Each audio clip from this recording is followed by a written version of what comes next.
Long ago, in a land embraced by hills and kissed by the breath of the gods, lay the sacred village of Ndiagbu, a village nestled between rivers that flowed like silver serpents and forests thick with the songs of spirits. This land was old, older than memory, older than time, and in its soil lay stories that could awaken the sleeping bones of ancestors. In this village, there was a saying, "When the moon glows gold, the chosen shall rise." And so it was one fateful night during the festival of Ik, when the moon turned not white, but a strange hue of gold. The elders looked up with trembling hands and murmured, for they knew such a sign had not been seen since the days of the first rainmakers. That same night, 3 cries pierced the silence, 3 daughters born under the moon's golden gaze. They were named Adaeze, Ifunanya, and Chimamanda, each name a prayer, each child a prophecy. They were not sisters by blood, but by destiny. No one knew then, but the gods had woven a thread between their souls. Years passed.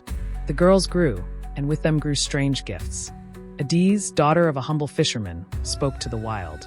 Birds perched on her shoulders, and the great leopard of Udi followed her like a lamb. She knew when the rains would come, and she could hear the heartbeat of trees.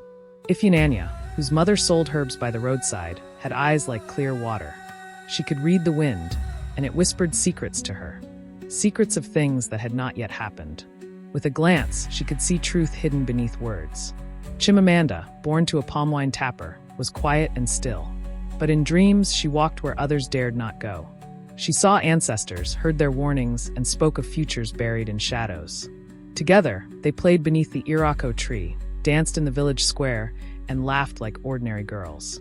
But there was nothing ordinary about them. Then came the dark season. The skies withheld their rain. The river shrank to a trickle. Crops died in the soil. Children fell ill, their dreams filled with cries. The drums fell silent, the moon hid its face, and even the old griots grew afraid to sing. The village elders gathered beneath the sacred Udala tree, casting cowries and reading bones. But the spirits refused to answer. In desperation, the chief sent for warriors from the neighboring lands, but they returned broken, muttering of shadows with eyes like fire and winds that howled with sorrow. The village priest, ancient and bent like a bow, declared, "The curse was cast by one of our own. The land mourns what we have forgotten." But none could say what that was. Then, under the hush of midnight, the 3 girls met beneath the Irako. They did not speak, they simply knew. The wind stirred, the moon emerged, and the spirits watched. Adaeze called the animals of the night. Owls, leopards, and foxes circled her as she sang in the forgotten tongue of the forest. Ifunanya opened her arms to the wind, which wrapped around her and spoke of the spirit forest, a place where time curled upon itself and truth was hidden behind veils of silence. Chimamanda closed her eyes and entered the dream realm.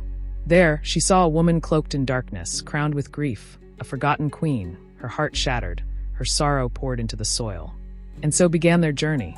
They traveled for 7 nights and 7 moons, through the whispering savanna, past the river of bones, and into the spirit forest.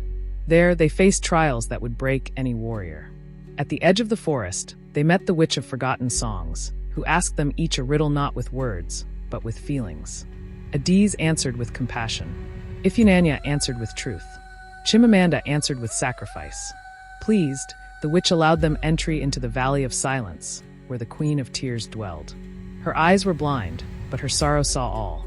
She had once ruled Ndiagbu, betrayed by those who feared her power, cast into the realm of shadows. Her curse had silenced the land. Chimamanda, with tears in her eyes, knelt before her and said, "Your grief is just, but your pain is not ours to bear alone. Let us carry it with you." The queen wept, not with vengeance but with release. Her tears turned into pearls, her sorrow into wind. She lifted the curse. As the girls returned, the land bloomed anew. The river surged. The moon shone. Drums returned to the night, and the children dreamed once more. The elders, humbled, bowed before the girls. "Wisdom is not only found in age, but in courage, unity, and spirit," the chief declared. And from that day, Adaeze, Ifunanya, and Chimamanda were called the Moonlight Daughters.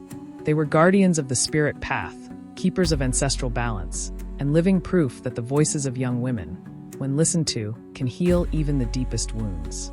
Their story passed from tongue to tongue, echoing across the hills, carried by wind, water, and time. And every time the moon glowed gold in the sky, mothers whispered to their daughters, "Be wise, be brave, Be like the girls of the moonlight,